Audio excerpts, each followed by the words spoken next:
So hey hello everyone, welcome back to my channel. आज हम पढ़ने वाले हैं हमारे डाइजेशन में जो माउथ से लेकर के हमारे स्मॉल इंटेस्टाइन तक जितने भी एंजाइम्स हमारे फूड के डाइजेशन में हेल्प करते हैं, दैट मीन्स फूड के ब्रेक डाउन में हेल्प करते हैं। What do you mean by digestion? The breaking down of the food to convert it into the energy that we require. First of all, what do you mean by enzymes? So enzymes are biocatalyst proteins which speed up the biochemical process. जैसे हमारी chemistry में कोई reaction, chemical reaction होता है, reaction की speed को increase करने के लिए या समटाइम्स डिक्रीज करने के लिए भी हम कैटलिस्ट यूज करते हैं। सिमिलरली जो हमारी बायोकेमिकल प्रोसेसेस हैं, biochemical process means chemical processes taking place inside a living being, ठीक है, उनको हम बोलते हैं बायोकेमिकल प्रोसेस। अब बायोकेमिकल प्रोसेस को अगर हमें स्पीड अप करना है, फास्टन करना है, तो उस वक्त हमारे कुछ प्रोटीन्स होते हैं जो ऐसा करने में हेल्प करते हैं। जैसे कि हमारा खाना हमने खाया, उसको हम चाहते हैं जल्दी से डाइजेस्ट हो, इसके लिए हमें चाहिए होते हैं बायो कैटलिस्ट। उन्हीं को हम क्या बोल देते हैं? एंजाइम्स बोल देते हैं। क्या होते हैं? एक प्रोटीन होते हैं। अब सबसे पहला जो एंजाइम होता है जो हमारे डाइजेशन में हेल्प करता है, दैट इज सलाइवरी अमाइलेज, ठीक है। अमाइलेज इसका नाम होता है। सलाइवरी अमाइलेज इसलिए बोल रहे हैं क्योंकि हमारे सलाइवा में प्रेजेंट होता है। आगे जो हमारा पेनक्रियाटिक जूस होता है उसमें भी होता है। अब जो ये एंजाइम है जिसका नाम होता है amylase, this enzyme helps in the digestion of carbohydrates. What do you mean by carbohydrates? ऐसे substances which contain carbon, hydrogen and oxygen. Those substances are known as carbohydrates। अभी कार्बोहाइड्रेट्स ही होते हैं जो हमको मेनली एनर्जी प्रोवाइड करते हैं। जो हमारे सीरियल्स होते हैं, व्हीट है, गवार, बाजरा, ये सारे कुछ क्या होते हैं? हमको एनर्जी प्रोवाइड करते हैं। क्यों? Because they contain a large portion of carbohydrates in them. तो जो ये कार्बोहाइड्रेट्स है, naturally this is present in a complex form. जैसे हमारे पास कोई बड़ा सा पत्थर है, उसको छोटा छोटा तोड़ के सिंपल बना लेते हैं। उसी तरीके से नेचुरली कार्बोहाइड्रेट्स जो गेहूं है उसमें डायरेक्ट होती है कॉम्प्लेक्स फॉर्म में। हमारी बॉडी उसको एब्जॉर्ब एज इट इज नहीं कर सकती, तो उसको ब्रेक करना होता है हमें। कौन सी फॉर्म में? जिसको हमारी बॉडी एक्सेप्ट कर सके। उस फॉर्म में ब्रेक करने के लिए, कॉम्प्लेक्स कार्बोहाइड्रेट्स को सिंपल शुगर में ब्रेक करने के लिए एक केमिकल रिएक्शन होगा बॉडी के अंदर, जिसको हम बायोकेमिकल रिएक्शन बोलेंगे। अब ये काम फटाफट से हो, इसमें हेल्प कौन करेगा? Amylase. Enzyme named amylase help करता है कार्बोहाइड्रेट्स के डाइजेशन में, मतलब कि कार्बोहाइड्रेट्स को ब्रेक करने में हेल्प करता है इनटू सिंपल शुगर। अगर इसके एग्जाम्पल की बात करें तो जो हमारा फूड प्रेजेंट होता है प्लांट्स के अंदर, that is stored mainly in the form of starch. Starch क्या होता है? एक कॉम्प्लेक्स कार्बोहाइड्रेट होता है, ठीक है। फॉर एग्जाम्पल स्टार्च है, ठीक है। आपने सुना भी होगा कि जो हमारे राइस होते हैं, राइस वाटर होता है, जो पोटैटो होता है, they are rich in starch. मतलब उनके अंदर बहुत ज्यादा अमाउंट में वहां पर कार्बोहाइड्रेट्स स्टोर्ड होते हैं जो कि हमारी बॉडी के लिए हेल्पफुल भी नहीं होते। आपने सुना ही होगा कि बोलते हैं कि चावल या फिर आलू है, उसको अच्छे से वॉश करना चाहिए कंज्यूम करने से पहले, ताकि उसका एक्स्ट्रा अमाउंट ऑफ स्टार्च वहां से निकल जाए, ठीक है। तो स्टार्च को किस में ब्रेक करेगा? Simple sugar. For example glucose, ठीक है, ग्लूकोज में करेगा। ये फर्दर आगे माल्टोज, लैक्टोज, ठीक है, इन सब में ब्रेक होंगे। अब प्रेजेंट कहाँ होता है? कौन से ऑर्गन में? सबसे ज्यादा तो मैंने बोला माउथ में होता है। जो पेनक्रियाज होता है, जो पेनक्रियाटिक जूस होता है, ठीक है, pancreatic juice plays an crucial role in the digestion. क्यों? क्योंकि पेनक्रियाटिक जूस जो होता है पेनक्रियाज से डायरेक्ट कहां पर लिंक्ड होता है? Small intestine. And we all know that the maximum and the final digestion and the absorption of food takes place in the small intestine।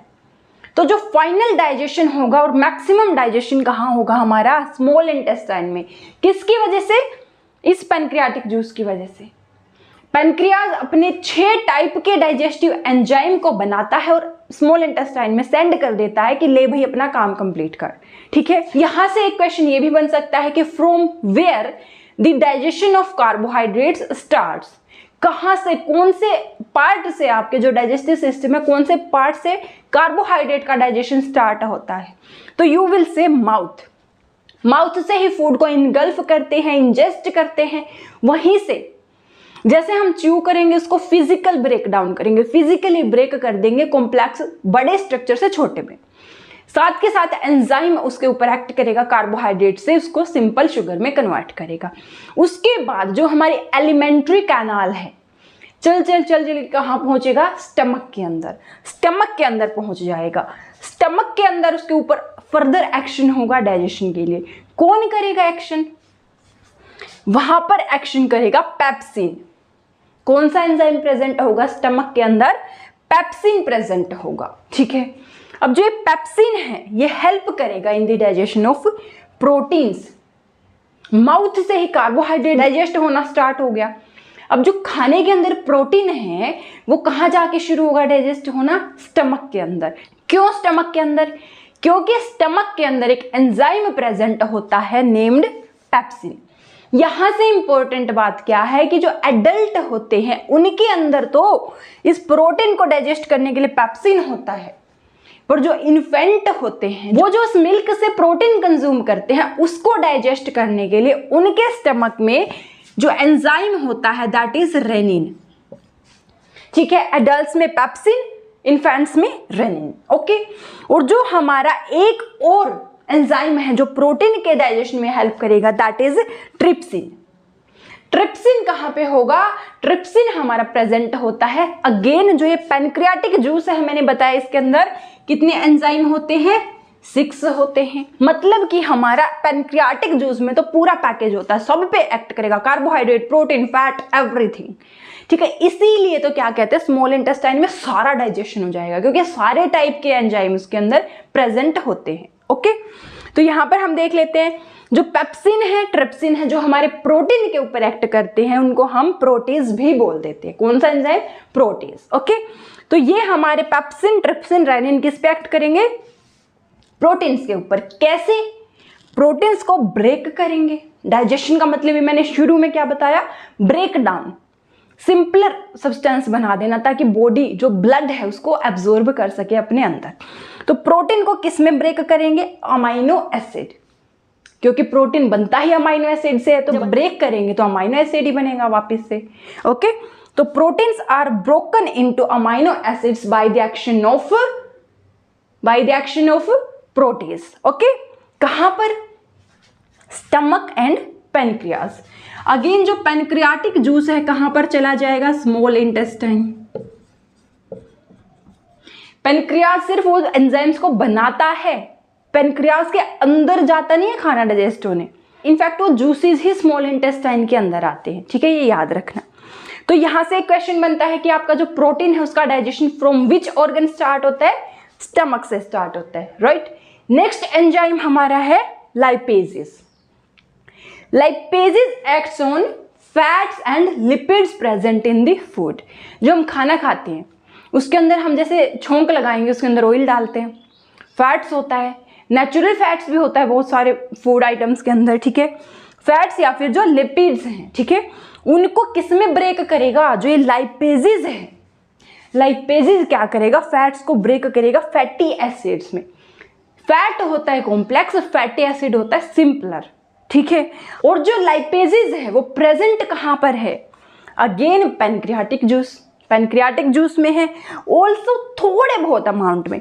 Pancreas में जो मैक्सिमम अमाउंट ऑफ लाइपेजेस है वो होता है पैनक्रियाज में, थोड़ा बहुत कहां पर होता है, माउथ के अंदर भी होता है। जो हमारा सलाइवा है यहाँ पर क्या होते हैं, जो टंग है उसके नीचे, माउथ के साइड में, चीक्स में कई तरह की हमारी जो ग्लैंड्स प्रेजेंट होती हैं जो अलग अलग टाइप के एंजाइम सिक्रीट करती हैं, उनमें से थोड़ा बहुत लाइपेजेस भी होता है। ओके, तो अगर आपसे पूछा जाए कहाँ से फैट का डाइजेशन शुरू होता है तो अगेन माउथ से। I hope this video is very much helpful for you. Keep studying. Bye bye.